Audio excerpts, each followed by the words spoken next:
안녕하세요. 모든 경기 종목을 다루고 있는 도서관입니다. 하루도 빠지지 않고 많은 경기들의 조합픽을 프리미엄 정보방에서 매일 공유하고 있습니다. 참여를 원하시는 분들은 영상 하단 댓글 보시면 오픈 채팅 링크 있으니 문의 주시길 바라며 구독과 좋아요 한 번씩 부탁드리겠습니다. 그럼 이번 경기 정보 시작하겠습니다. 리그컵 뉴캐슬 벌리 경기 분석입니다. 두 팀의 최근 맞대결 전적은 4승 1무 1패로 뉴캐슬이 압도하고 있습니다. 뉴캐슬은 최근 3번의 맞대결에서 단 한 번도 패배하지 않았습니다.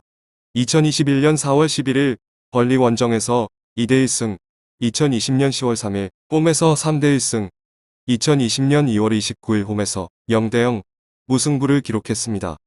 뉴캐슬은 이번 시즌 프리미어리그에서 매우 실망스러운 모습을 보여주고 있습니다. 웨스트햄을 홈으로 불러와 2대4 패배를 당했으며 아스톤 빌라 원정에서는 2대0 패배를 기록했습니다. 번리 또한 뉴캐슬처럼 이번 시즌 단 1승도 기록하지 못하는 아쉬운 모습을 보여주고 있습니다. 벌리는 홈에서 브라이튼을 불러와 1대2 패배를 당했고 리버풀 원정에서 2대0 완패를 당했습니다. 뉴캐슬 벌리 두 팀의 공통점은 다가오는 리그컵 경기보다 프리미어리그에 더 신경 써야 한다는 점입니다. 뉴캐슬은 사우스햄튼과의 경기까지 3일이라는 공백이 있습니다. 그렇기 때문에 다가오는 리그컵 경기에서 선발 선수 라인업에 큰 변화가 있을 것으로 보입니다. 두 팀은 프리미어 리그에서 1점의 승점도 얻지 못하며 부진하고 있습니다.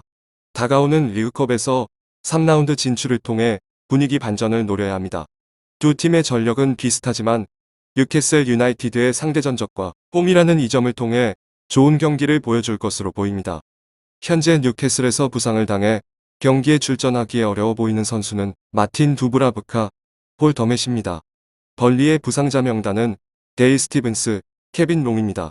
현재 데일 스티븐스는 발목 부상, 케빈 롱은 종이라 부상을 안고 있습니다. 이 두 선수 모두 수술을 받은 상태이기 때문에 경기에 나설 확률은 매우 낮아 보입니다. 뉴캐슬의 예상 전형은 3-5-2입니다. 그리고 예상 베스트 선발 라인업은 프레디 우드먼, 시아란 클라크, 자말 라셀레스, 페데리코 페르난데스, 맨 리치, 제이콥 머피, 아이작 헤이든, 미구엘 알미론, 조일로 앨런, 생맥시민, 칼럼 윌슨입니다. 벌리의 예상 전형은 4-4-2이며 예상 선발 라인업은 닉 포프 찰리 테일러, 헨미, 제임스 타코스키, 매튜 로튼, 드와이트 맥닐, 잭 코크, 애슐리 웨스트우드, 요한 구드문슨, 제이 로드리게스, 크리스 우드입니다. 최근 뉴캐슬의 팬들은 팀의 상황을 긍정적으로 보지 않고 있습니다. 지난 시즌 강등권에서 탈출한 것을 그의 지도력이 아닌 운이 좋았기 때문이라고 보기 때문입니다. 그들은 여전히 베니테즈 전 감독을 그리워하고 있습니다. 그리고 뉴캐슬은 칼럼 윌슨과 알랑생 막시맹이란 공격 자원을 활용해 리그 중위권에 안착할 수 있다는 믿음을 갖고 있습니다. 팀의 핵심은 알랑생 막시맨입니다. 이 선수는 팀의 공격에 활력을 불어넣는 선수입니다. 경기의 분위기를 반전시키는 드리블 스킬과 더불어서 칼럼 윌슨과 골을 만들 수 있는 재능을 갖고 있습니다. 물론 이 선수는 훈련에 제대로 집중하지 않는 경기 외적인 문제를 안고 있습니다. 하지만 현재 뉴캐슬에게는 꼭 있어야 할 선수입니다. 뉴캐슬 벌리의 상대팀인 벌리는 현재 프리미어리그에 6시즌 동안 생존해 있습니다. 현재 벌리는 돈을 투자하여 공격적인 변화가 발생하지 않고 있습니다. 벌리가 지난 시즌에 노출한 가장 큰 약점은 경기의 흐름을 변화시킬 수 있는 벤치 자원이 약하다는 점입니다. 리그컵은 주전 선수들을 대거 기용하기보다 로테이션 선수들을 기용하는 대회이기도 합니다. 현재 벌리의 부족한 백업 자원은 뉴캐슬을 상대로 경쟁력이 부족할 수밖에 없습니다. 물론 벌리의 23세 이하 팀과 유소년 팀은 카테고리 3에서 1등급으로 이동하는 개선세를 보여주기도 했습니다. 하지만 이와 같은 변화는 즉각적이지 않고 긴 호흡으로 기다려야 합니다. 이는 다가오는 경기에서 특별한 차이를 만들기 어려워 보입니다. 벌리의 가장 핵심적인 인물은 벤미입니다. 이 선수는 벌리라는 팀에서 10년을 보내면서 팀을 이루고 있는 핵심 선수입니다. 이 중앙 수비수는 벌리 선수들이 따라야 하는 매우 모범적인 선수이자 프리미어 리그에서 가장 헌신적인 모습을 보여주는 선수입니다. 이 선수가 경기장 위에서 보여주는 축구 지능은 상대팀의 득점 기회를 원천 차단하기도 합니다. 뉴캐슬 벌리 두 팀은 프리미어 리그 성적은 다소 부족하지만 친선 경기에서는 나쁘지 않은 경기를 보여주었습니다. 뉴캐슬은 가장 최근 4번의 친선 경기에서 3승 1무를 기록하였으며 이 중 이번의 원정 경기에서는 모두 승리를 기록했습니다. 벌리는 최근 4번의 원정 경기에서 3승 1패를 기록하며 나쁘지 않은 모습을 보여주었습니다. 4경기 중 3승을 기록한 경기는 원정 경기였으며 홈 경기에서는 0대2 패배를 기록했습니다. 뉴캐슬은 중거리 슛을 자주 노리는 팀 중 하나입니다. 한 가지 약점은 경기의 리드를 제대로 지키지 못한다는 점입니다. 벌리는 중거리 슛을 자주 노리며 공중볼 싸움을 즐기는 팀 중 하나입니다. 주로 넓은 간격을 유지한 롱볼 축구를 자주 하고 있습니다. 한 가지 치명적인 약점은 측면 수비가 약하다는 것입니다. 두 팀의 상황은 긍정적이지 않지만 상대 전적만 놓고 본다면 뉴캐슬이 상대적 우위에 있다는 걸 가늠할 수 있습니다.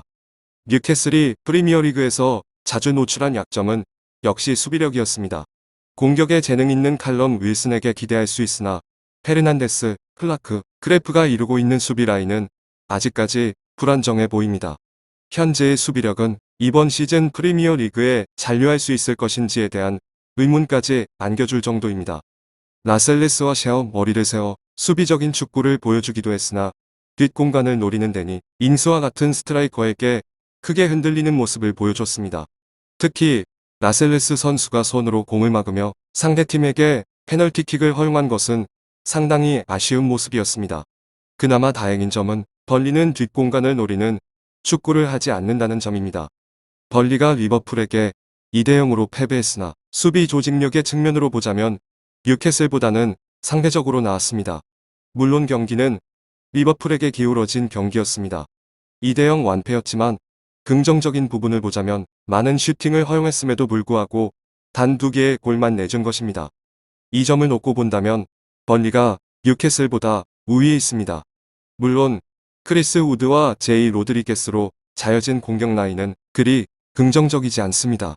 하지만 토너먼트 대회는 공격보다 수비가 중요하기 때문에 벌리의 수비력이 더욱 빛을 발할 수밖에 없습니다.